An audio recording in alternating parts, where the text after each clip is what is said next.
sebagian yang mungkin tengah menempuh pendidikan, ada yang belajar, menuntut ilmu, menghafal, memahami.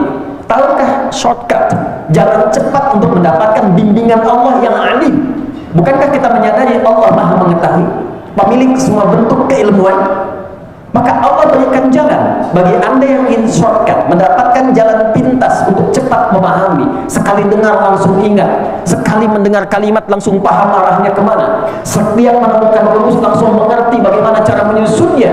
Maka kerja keras dengan ikhtiar meningkatkan intelektual itu penting, tapi ada jalan cepat yang Allah kehendaki untuk membimbing intelektual itu supaya mantap cepat untuk memahami sesuatu. Penutup di ayat 282 di Quran surat kedua Al-Baqarah, dengan tegas Allah sampaikan, wattaqullaha wa yu'allimukumullah. Ketika Anda mampu mendekat kepada Allah dengan takwa, aku bimbing engkau, aku ajarkan padamu untuk mudah memahami apa yang akan kau pelajari. Itulah yang menjadikan para ulama-ulama hebat kita. Kalau saya katakan ulama bukan hanya di bidang keislaman saja, tafsirkah, fiqhkah, hadithkah, usul fiqhkah, akidahkah. Kita bukan sekedar bicara tentang Imam Abu Hanifah, Imam Malik, Imam Asy-Syafi'i, Imam Ahmad bin Hanbal. Kalla, bukan hanya itu. Bukan hanya Al-Ghazali.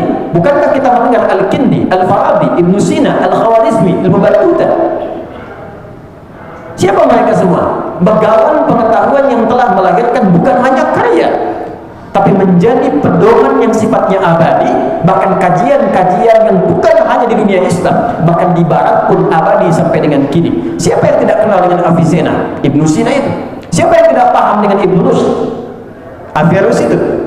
Silahkan Anda cek bagaimana mereka tumbuh di usia-usia menjelang balik, usia 8, 9, 10 sampai 12 tahun. Anda buka biografinya, tidak pernah orang tua mereka memulai mereka berpendidikan dan belajar kecuali didekatkan dengan Allah Subhanahu wa taala dengan nilai-nilai ketakwaan.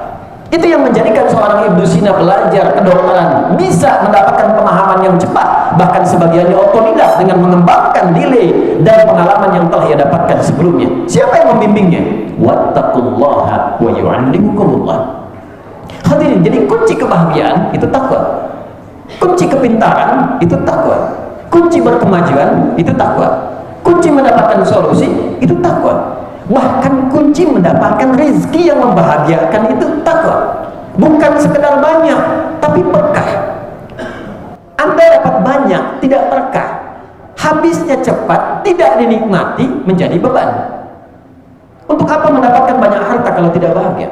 Tanyakan pada diri Anda memilih kaya tapi gelisah, atau miskin tapi tenang? Semua pasti akan mengatakan kaya dan tenang. Karena dasar kehidupan yang pertama ketenangan. Mawaddah, harta melimpah, rahmah, kasih sayang, tidak ada faedahnya kalau nggak ada sakinah. Sakinah itu kebahagiaan yang dihasilkan dari ketenangan. Jadi ketika Islam menawarkan solusi, bukan sekedar kuantitas, tapi pun diiringi dengan kualitas yang paripurna. Pertanyaan berikutnya, ya Allah, ya Rasulullah, bagaimana cara kami meningkatkan takwa kepada Allah untuk meraih apa yang dijanjikan tadi?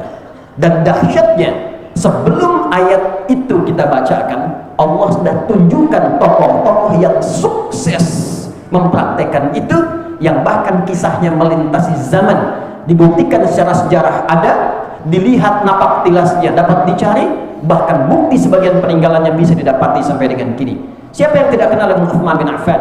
Siapa yang tidak tahu dengan Abdurrahman bin Auf? Cek mereka sebelum meningkatkan takwa, dengan setelah mereka meningkatkan takwa, berapa peningkatan aset yang didapatkan?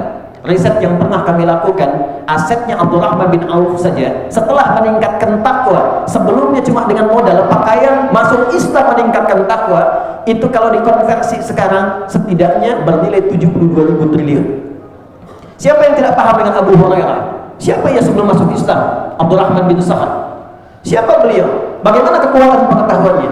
Setelah masuk Islam, meningkatkan takwa, mulazamah kepada Rasulullah, terjadi peningkatan pengetahuan, kecepatan hafalan, sekali disebutkan langsung paham. Dan manhaj yang diikuti Al-Imam Al-Bukhari yang mendapatkan kemudian anugerah yang serupa.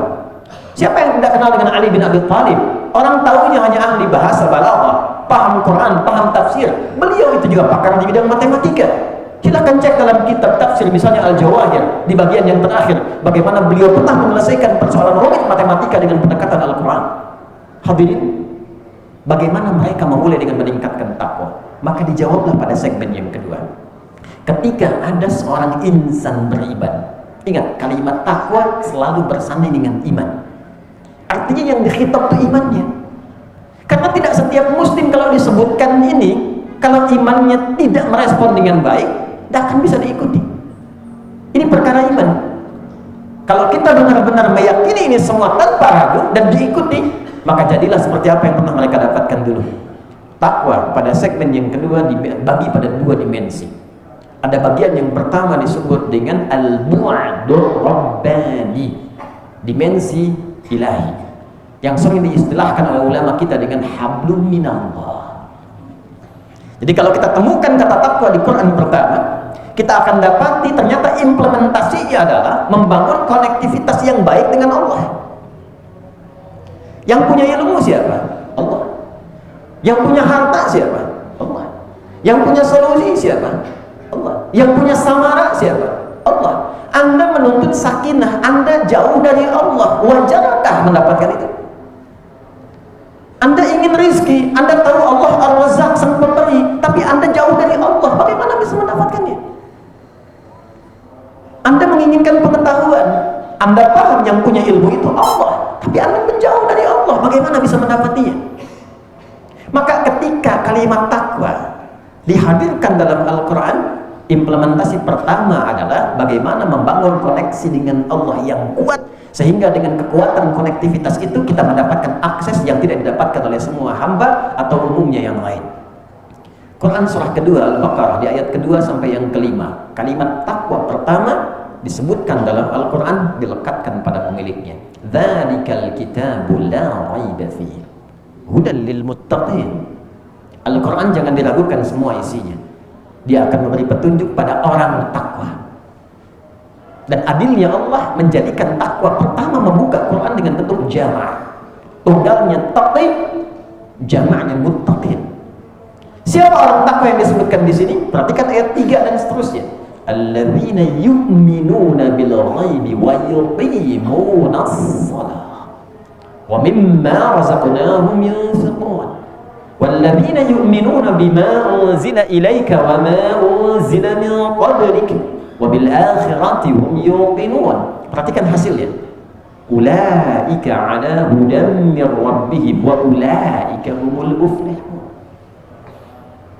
Siapa orang takwa yang dimaksudkan di ayat ini? Dimensi pertama adalah orang-orang yang ingin membuktikan keimanannya kepada Allah lalu mengoneksikan dirinya dengan Allah. Wa yuqimunas shalah. Pertama, ia bangun konektivitas dengan salat. Ternyata ada relasi antara sholat itu yang menunjukkan keberimanan kita kepada Allah, yang menunjukkan kita ini hamba, kita ini beriman. Ternyata bukan hanya sekedar ibadah. Feedback dari sholat itu karena kita terhubung dengan Allah, Allah memberi perhatian. Nah, perhatian inilah yang menjadikan kita hidupnya lebih mudah. Anda dekat dengan rektor, akses Anda di kampus ini mudah didapatkan. Anda dekat dengan Allah, apa yang sulit bagi Allah untuk diberikan? Itulah sebabnya ketika kita menunaikan sholat pertama kali, yang diminta oleh Allah adalah Anda punya masalah apa, ingin minta apa. Kalau benar sholatnya sampai dengan ini, aku berikan apapun yang kau minta sesuai dengan kebutuhanmu. Itulah sebabnya di Al-Baqarah ayat 45, ketika kita diminta sholat, kalimatnya jelas, wasta'inu bis-sabri was-shalah. Jika Anda punya persoalan dalam kehidupan yang ingin diselesaikan, terima dulu dengan sabar, lalu tunaikan sholat, mintalah kepada Allah lewat sholat.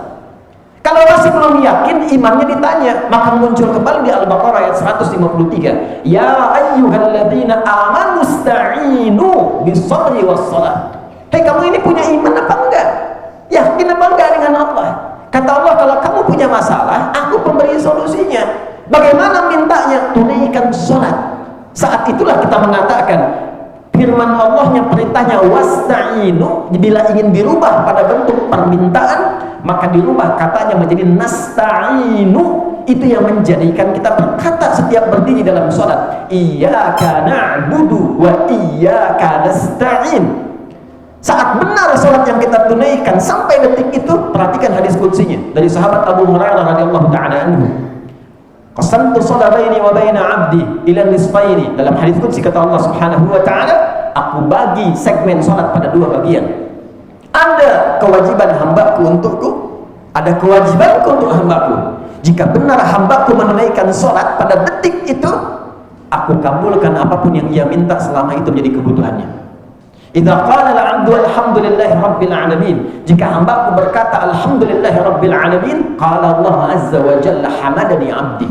Jika seorang yang salat berkata dalam salatnya alhamdulillahi rabbil alamin, itu dijawab oleh Allah, saudara. Kita senang menghadap, dijawab oleh Allah. Karena itu kita belajar bacaan yang benar supaya enggak malu menghadap pimpinan di tata-tata kalimat, menghadap Allah kok bacaan berantakan, tapi mintanya banyak.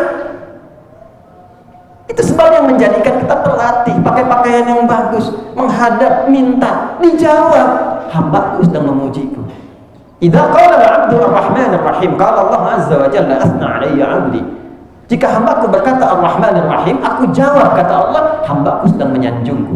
Wa idza qala al-'abdu maliki yaumiddin, kalau hambaku berkata maliki yaumiddin, qala Allah azza wa jalla majjadani 'abdi. Allah menjawab, hambaku sedang mengagungkanku. Perhatikan. Wa idza qala al-'abdu iyyaka na'budu wa iyyaka nasta'in. Kalau hambaku berkata, ya Allah, aku beriman dan aku buktikan keberimananku kepadamu dengan menyembahmu saat ini, dan aku sedang punya masalah dan kau maha tahu dengan masalahku, aku mohon solusi darimu. Dijawablah, qala Allah azza wa jalla, Allah menjawab, hadza baini wa baina 'abdi wa li 'abdi ma sa'al. Ini perjanjianku dengan hambaku. Kalau hambaku benar salatnya sampai detik kalimat itu, aku kabulkan apapun yang ia butuhkan. Ini yang menjadikan semua nabi dan rasul itu mereka pun salat. Kalau sedang ada hajat mereka salat. Nah,